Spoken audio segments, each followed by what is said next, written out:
You ever have a moment that spins your whole world on its head, and you can't quite decide if you want to run from it or lean in? That was me, right there on the 500-yard line, kneeling in the dust, minding my own business, swapping out these shot-up targets while a bunch of Navy SEALs behind me started getting loud. And for a second, I honestly considered pretending I didn't hear a damn thing, except you could feel that tension like static crackling in the air. And when you've spent your whole life trying to be invisible, you know when it's time to keep your head down, and when it's time to look up, you know what I mean? But Rodriguez, the new guy, the one they all keep saying, just slams his rifle down, loud enough I flinch from a football field away, yelling about how something's wrong with the gun. Not his shooting, of course. It's the gear. The SEALs team leader, Chief Sullivan, arms folded, doesn't even react, got that look that says, "We've done this dance before, and I'm not buying the tickets this time." I've been watching Rodriguez, not to be nosy, just a force of habit, cataloging every mistake, tight grip, jerky trigger, breathing all wrong, like he tried to win a contest for worst form under pressure. So when he mutters, "This thing is completely messed up," and turns away, I don't know what made me say it, but I doubt loud enough for every last SEAL on the line to hear the rifle's fine. You're pulling your shots left because you're flinching for recoil. And you could have heard a penny hit the gravel. That's how fast it got quiet. Now, if you've never been the only college kid on a military range at sunrise, I can tell you it's a world built on routines. Show up early, haul targets, sweep brass, and blend in with the background. You're there to help, not to be seen. I never minded beats flipping pancakes at 2 a.m. and helps cover tuition that my dad's pension can't stretch to meet. But what they don't tell you when you take a job like this is how much you pick up just by watching different shooters, different habits. All these little details stacking up in your head until you can spot what's off before the shooter even knows it. My dad, Gunnery Sergeant Miguel Martinez, real-life Marine sniper, and all-around impossible to impress, hardest taught me to shoot before I even hit puberty. For him, shooting was like surgery, no drama, no shortcuts, just patience and control under pressure, or you don't touch the tools. His voice was in my head when I called Rodriguez out like muscle memory, only louder. So there's this standoff now. Jake, the chief, finally speaks, but his tone isn't mad, more like, "You think you can do better?" And it's not a challenge, it's curiosity. Rodriguez laughs. She's a college kid, come on. But Jake just hands me the rifle after checking it, like he's passing a test and already knows the answer. "You hit the target, I buy lunch. You miss, you explain to my CO. The rifle's heavier than my dad's, smoother, but it's just a tool, balance and breath. That's all that matters." He asks about my background, and I tell him Dad's a Marine. We shoot every weekend. One of the SEALs, Webb, perks up at the name, lets out a whistle. "Gunny Martinez? Taught half my unit. Guy's a legend." Suddenly, nobody's rolling their eyes anymore. I run through Rodriguez's mistakes, do much elbow under, wrong cheek weld, crushing the grip instead of holding it firm but soft, slapping the trigger like he's mad at it. I show them, walk through every motion. For the first time, even Rodriguez is listening, really listening. Jake tells me to take the shot. Heart's racing, but my hands are steady, years of training do that. I pause, call out one last correction about breath control. Catch the pause after you exhale, don't hold too long, and then I shoot. 3 shots, each one a little calmer than the last, all tight in the center. When I look up, you'd think I'd grown wings. 3 shots, 2-inch group, dead center. Jake says, not surprised, just pleased. Now, it's a different vibe, respect, not skepticism. Jake wants to know why I'm not teaching or competing. Nursing school, I say, almost apologetically. Webb shakes his head. What I did, under pressure with an audience, that's not normal. That's next level. Even Rodriguez looks at me differently, asks if I can do it again. Maybe it was just luck. Jake shuts him down, but then, honest, wants to know how I diagnosed Rodriguez from 50 yards away without ever saying a word. You watch enough people, you see the patterns. My dad always said, teaching's harder than shooting. You have to know why people miss, not just how to hit the target. Right about then, a black government sedan rolls up.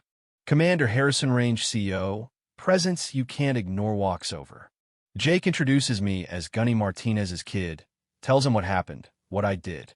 Harrison tries to play it cool, but when he looks through the scope, he can't hide it. Hat wasn't just recreational shooting. that was precise, professional, and I could feel the room the whole outdoors shift a little. He says he wants to hear more about this. For now, carry on. Jake leans in, tells me I didn't just impress the team, I caught the eye of their CEO. Doesn't happen every day. Yeah, that happened. Then, out of nowhere, Jake asks if I'd sit in on their advanced training unofficially. Says I've got an eye for fundamentals, that some of the new guys could use it. I can't quite believe it, but I nod, and suddenly my world gets a lot bigger. Next week, I'm back, this time with a red visitor badge and a notebook, not just to haul targets, but to watch and learn every stance, every grimace, the way confidence changes a shooter's posture. Rodriguez doesn't say a word at first, but by the third day, as I pass by, he asks without looking up, "You see anything wrong with my form?" I give him a pointerless tension, just rest the hand in, he nails the shot, gives me a quick nod. That's what respect looks like in this world, no applause, just a silent invitation to stick around. Over the next 2 months, I blend into the background, only offering advice when asked, but when I do, it changes the outcome. Jake notices, pulls me aside. Ever think about qualifying officially? You're already better than most of our instructors. I shrug. I'm not military. He just laughs, says half his team never fit in before they joined, tells me about an instructor course coming up civilian observers allowed, but rare. I can put in a word. Why? I ask. He just looks at me for a second, then says, because talent wasted is a crime. Because you didn't wait for permission when it mattered. That sticks with me, you know? A few weeks later, I'm at the instructor course, clipboard in hand, just listening and watching. Midway through, there's a group of visiting officers and some civilian contractor eager to show off a new smart scope. He mounts it on Jake's rifle, a black Talon. Legendary for a reason, tries to hit a moving target at 1,000 yards. Misses every shot.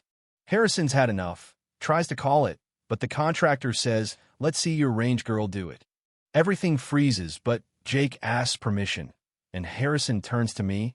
"Are you willing?" I nod. I drop prone, check the wind.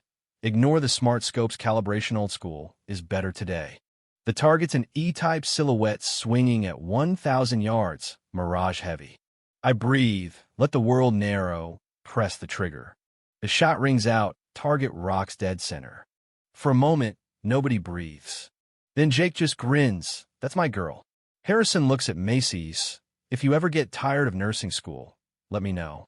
That night, after the range is empty, Jake finds me sitting alone, asks if I'm good. I look out at the fading light, think about all the years I spent in the background, supporting but never stepping out. I say, I think I'm ready to stop hiding behind my father's shadow. I want to earn my own.